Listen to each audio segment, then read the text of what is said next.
Welcome back. Dr. Dunlap is here talking all things teeth and dental work. All right, so we've got a lot of yummy things up here, but maybe not things that your teeth like you to eat. Right. You know, I think the theme of the day is, you know, some of the stuff that's on the table is very obvious, not good for your teeth.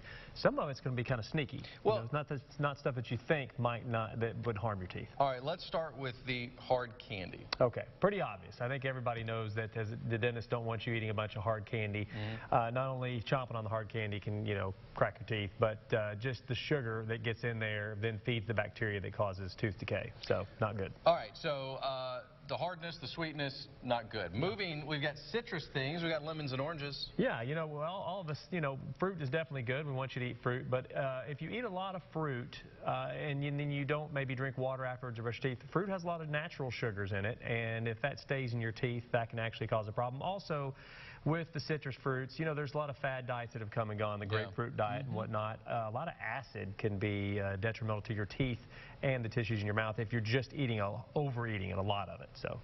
Any good fruits? As we got citrus here. Well, I mean, maybe strawberries I've heard are good. Yeah, they're good for. I mean, they're still good for you. It's just kind of like everything else in moderation. And you know, there are some fruits like that have less acid than others, and so they might be helpful. But remember, even strawberries have sugar in them too, so it's kind of the same rule. After you eat fruit, you know, it might be good to basically drink some water or rinse afterwards. All right, raisins. This one.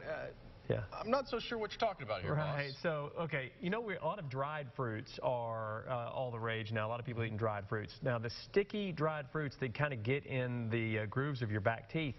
You know, afterwards, if they stay in there for a long time, again, that's just kind of sugar just sitting right on top of your teeth. So, not that eating raisins or dried fruit is bad, but just be aware of those things. Make sure you can clean up your teeth and don't leave a lot of that dried fruit in your back teeth. All right, and then I think the Captain Obvious here of the table. That's right.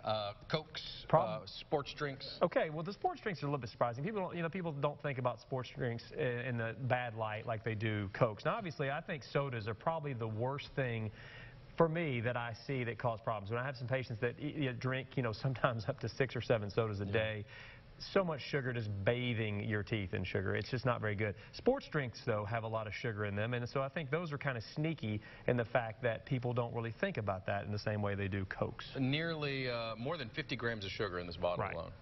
What about diet drinks as we're looking at these? You know, the diet drinks obviously aren't going to be a sugar problem. They can be an acid problem. And so, again, you know, when I have somebody who tells me they drink 6 or 7 Diet Cokes a day, I don't think that's great. It's obviously maybe not sugar-wise as dangerous as the Cokes, but that can cause a lot of problems too. You know, I think the general rule of thumb with a lot of this stuff is in moderation. You know, I have 2 young kids. It's not like we never let them eat candy, but just in moderation and kind of make sure that we're brushing regularly and rinsing afterwards. All right. If anybody's got any problems, want to give you a call, what's that number? 975-1539, 501. Area code. Thank you so much, man. We appreciate you. Good to see you. Let's go dialing for dollars. We got a lot of money on the line. You could buy a lot of non-sugary, non-hard candy, non-citrusy things. Thanks to him. It's his fault.